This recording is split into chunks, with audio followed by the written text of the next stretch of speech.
Welcome to the channel, guys. Hope you enjoy the video. Drop a like if you do. What is up, Unibros? We're checking out Rupture, part of the Salvation DLC pack for Black Ops 3 DLC 4. The final DLC pack, but the maps are good. So good. So this one we're checking out, it's called Rupture. And definitely feels special immediately. You've got like this weird portal vortex thing in the sky, some halo structure in the background, and yeah, these solar panel twisty things in what seems to be some kind of like barren, wintry desert sort of environment. So pretty cool overall.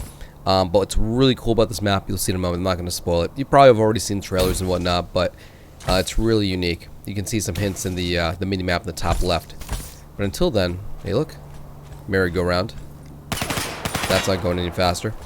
So keep in mind, I'm actually voicing this over after the fact. I'm not actually, this is footage that I recorded while at COD XP. Thank you, Activision, for bringing me over. And now that I'm home, I'm just recording, doing a voiceover, hoping that my past self toured this place sufficiently. Yeah, look at that weird power core thing in the background. Who knows what that is? Ah, and here we go. This is it. This map contains several of these mechs, and you can hop in them and actually use them. They're really badass. Love the detail. I would not mind getting my hands on one of these in real life. No, not real size, of course, but even like a model would be really cool. It's very well designed. Reminds me of Mad Cat and Mech Warrior. Don't know how many of you guys are Battletech or Mech Warrior fans out there. Got rockets, machine guns. Feel like a badass walking with this thing. I obviously can't go everywhere with it, but that's alright. Oh, the crunch sound it makes when it walks. Beautiful. So rockets have a reload time, but machine gun ammo seems pretty infinite.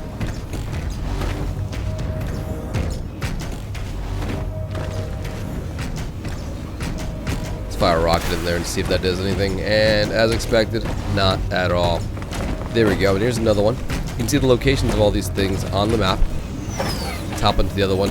Now think of all the cool mini games we can do with these things. You know, one-on-one fights, free-for-alls, you know, players versus mechs. So from what I could tell, you can't damage one of these mechs if it's not occupied. This is not able to tell. So anyway, let's continue on foot, right? We'll have some more fun with these later on.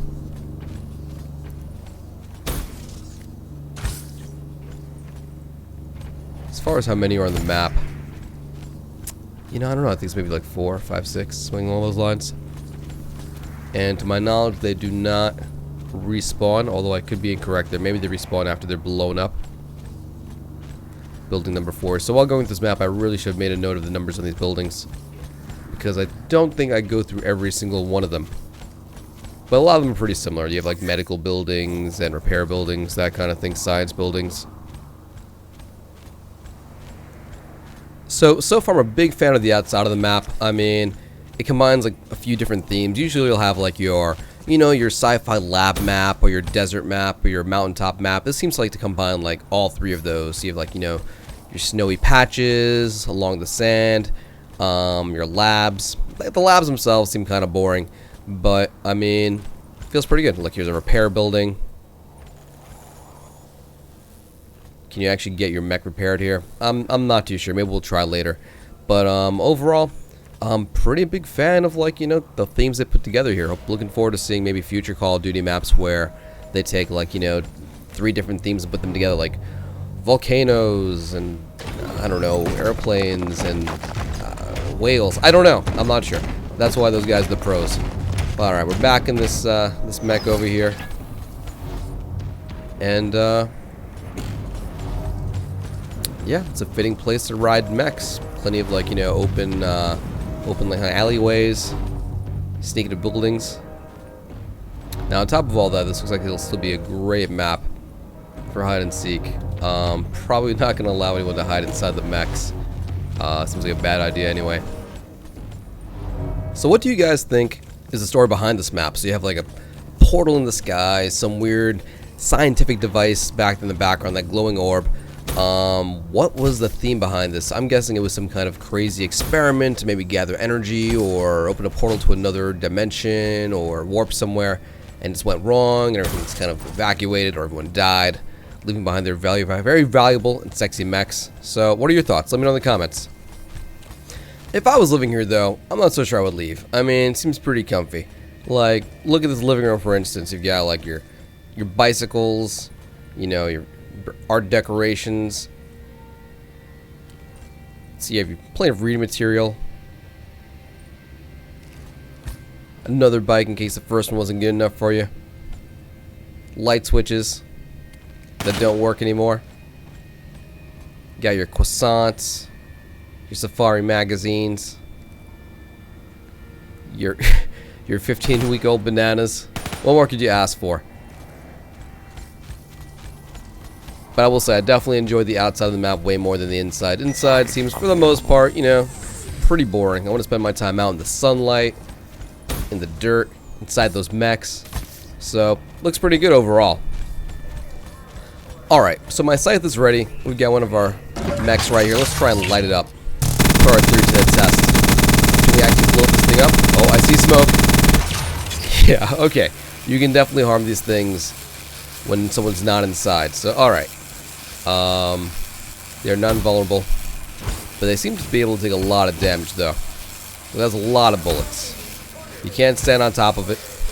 Let's get inside, see if we can actually repair it inside the repair building. It would be cool if you saw one of those things, maybe your mech health went up slowly. Doesn't look like it's doing anything. Bottom right, it's showing no change. Well, it's alright, buddy. Maybe next time. Got some spare legs. Chassis over there. Little repair garage. So, let's think back for a second. When's the last time a Call of Duty map let you actually enter, you know, moving vehicles? I'm trying to think back to, like, you know, Black Ops 1, Black Ops 2, any of the Modern Warfares. The only one that comes to mind is World at War. And in World at War, there were a few maps where there were actually, like, tanks laying around. You can hop in the tanks and use those and fire them. So, am I missing anything else? Was there anything else after that where, even in a DLC map, you could actually enter a vehicle? Because none come to mind. And that's pretty cool. Like, I wouldn't mind this being, you know, a semi-regular thing. I think it keeps it interesting. Like, maybe some other vehicles might be, I don't know, like motorcycles. I don't know. Maybe that'd be dumb. Who knows? Who knows? But the mechs feel pretty good on this map, and they move so slow that it's not that big of a deal. Like, it's not Titanfall a map, although it kind of feels like that. Alright, cool. I guess that about does it. So, hey, hope you enjoyed watching Rupture. And, I forgot I tried that. Hope you enjoyed the map, and I'm looking forward to playing some mini-games with you guys on the map when the DLC comes out on Tuesday, September 6th. Hope you enjoyed the video, guys. If you enjoyed it, drop a like, and if you're on Snapchat, add me. Username Swiftor. See you guys next video.